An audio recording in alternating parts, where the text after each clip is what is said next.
বলছেন যে আসসালামু আলাইকুম সাহেবুল্লাহ সাল্লাল্লাহু আলাইহি ওয়াসাল্লাম এই দুরূদটা কি সহিহ হাদিস দ্বারা প্রমাণিত জানাবেন? এটা কি নিয়মিত ওজিফা করা যাবে? আপনি কিছু ছোট ছোট সহিহ দুরূদ বললে আমল করতাম। দেখেন, দুরূদের ক্ষেত্রে দুরূদ ইব্রাহিমি এটা প্রসিদ্ধ দুরূদ, হাদিস দ্বারা প্রমাণিত। এছাড়া কিছু দুরূদ যেগুলো হাদিসে রয়েছে পাবেন, সেগুলি পড়বেন। কিন্তু সাল্লাল্লাহু আলাইহি ওয়াসাল্লাম এইভাবে এই বাক্যে নবী সাল্লাল্লাহু আলাইহি ওয়াসাল্লাম থেকে অথবা সাহাবাই কেরাম থেকে কোনো রিওয়ায়াত বর্ণনা নেই। কিন্তু কোরআনে কারিমে আল্লাহ হুকুম কি করেছেন? বাস ইয়া আইয়ুহাল্লাযীনা আমানু সাল্লু আলাইহি ওয়া সাল্লিমু তাসলিমা, হে ঈমানদারগণ তোমরা নবীর প্রতি সালাত এবং সালাম পেশ করো। আল্লাহ আমাদেরকে সম্বোধনকে বলছেন দুটি দোয়া করতে হবে। কার জন্য? নবী সাল্লাল্লাহু আলাইহি ওয়াসাল্লামের জন্য। সাল্লু আলাইহি সালাত ওয়া সাল্লিমু তাসলিমা, এবং সালাম পেশ করো, সালাত ও সালাম পেশ করো। এখন এই আয়াতের উপর আমল করার জন্য সালাফে সালেহিন থেকে চলে আসে, খায়রুল করুন স্বর্ণযুগ থেকে চলে আসে পরম্পরা। নবীর নাম আসলেই সাল্লাল্লাহু, অন্যদের মতো নয় যে মুহাম্মদ বলেছেন, রসুল বলেছেন, নবীজি বলেছেন, এইভাবে সাহাবীরা বলতেন না। বলতেন আর নবী সাল্লাল্লাহু আলাইহি ওয়াসাল্লাম আর রসুল সাল্লাল্লাহু আলাইহি ওয়াসাল্লাম, হ্যাঁ, আল হাবিব সাল্লাল্লাহু আলাইহি ওয়াসাল্লাম অথবা আলাইহি সালাতু ওয়াসসালাম, এইভাবে।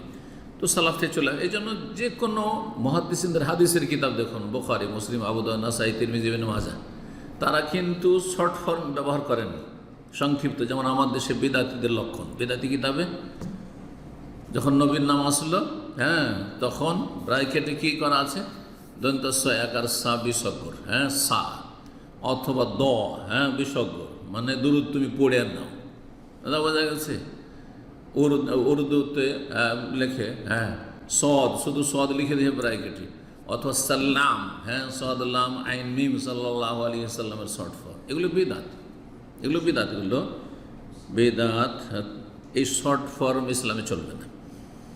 সাল্লাল্লাহু আলাইহি ওয়াসাল্লাম প্রত্যেকটি হাদিস কত কালি খরচ হয়েছে অভাবের যুগে, এবং কত মেহনত পরিশ্রম হয়েছে লিখতে। প্রত্যেকটি হাদিসে সাল্লাল্লাহু আলাইহি ওয়াসাল্লাম, যখন কিতাবগুলো ছেপেছে প্রিন্ট হয়ে প্রেসে, তখন সাল্লাল্লাহু আলাইহি ওয়াসাল্লাম আসেনি, বরং যখন থেকে পাণ্ডুলিপি লেখা হয়েছে, ইমাম বুখারী রাহিমাহুল্লাহ প্রথম লিখেছেন আলা নবী সাল্লাল্লাহু আলাইহি ওয়াসাল্লাম কালা রাসূলুল্লাহ সাল্লাল্লাহু আলাইহি ওয়াসাল্লাম, পাণ্ডুলিপিতে পাবেন। প্রত্যেক লেখক, মুহাদ্দিসিন কেরাম হোক আর ফুকাহা কেরাম হোক, নবীর নামের সাথে সাল্লাল্লাহু আলাইহি ওয়াসাল্লাম। তাহলে এটা স্বর্ণযুগ থেকে চলে আসছে। সুতরাং এটা হাদিসে না থাকলেও আল্লাহর আদেশের উপর আমল করতে গিয়ে সালাফগণ এইভাবে পরম্পরা আমল করে এসেছেন, আর আজ পর্যন্ত এরকম আমল চলে আসছে। সুতরাং সাল্লাল্লাহু আলাইহি ওয়াসাল্লাম বলেন নবীর নাম আসলে, অথবা আল্লাহুম্মা সাল্লি ওয়া সাল্লিম, হ্যাঁ, আলাইহি ওয়া বারিক আলাইহি, আরও বাড়ান, ওয়ানেম আলাইহি, যদি বাড়ান আরও ভালো,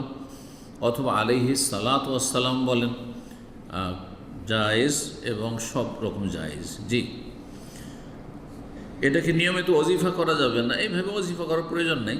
যদি আপনি নবীর প্রতি, যেমন জুমার দিন বেশি বেশি সালাত পড়বেন, তাহলে হয় দুরূদে ইব্রাহিম পড়েন, আর না হবে আল্লাহুম্মা সাল্লি ওয়া সাল্লিম আলা নবিয়িনা মুহাম্মদ, আল্লাহুম্মা সাল্লি ওয়া সাল্লিম আলা নবিয়িনা মুহাম্মদ, এইভাবে বলেন, বেশি ভালো। হে আল্লাহ, তুমি তোমার নবীর প্রতি সালাত ও সালাম, হ্যাঁ, করো, সালাত ও সালাম করো, পেশ করো, বা সালাত রহমত বর্ষণ করো এবং শান্তির ধারা বর্ষিত করো, শাব্দিক অর্থ যেটা।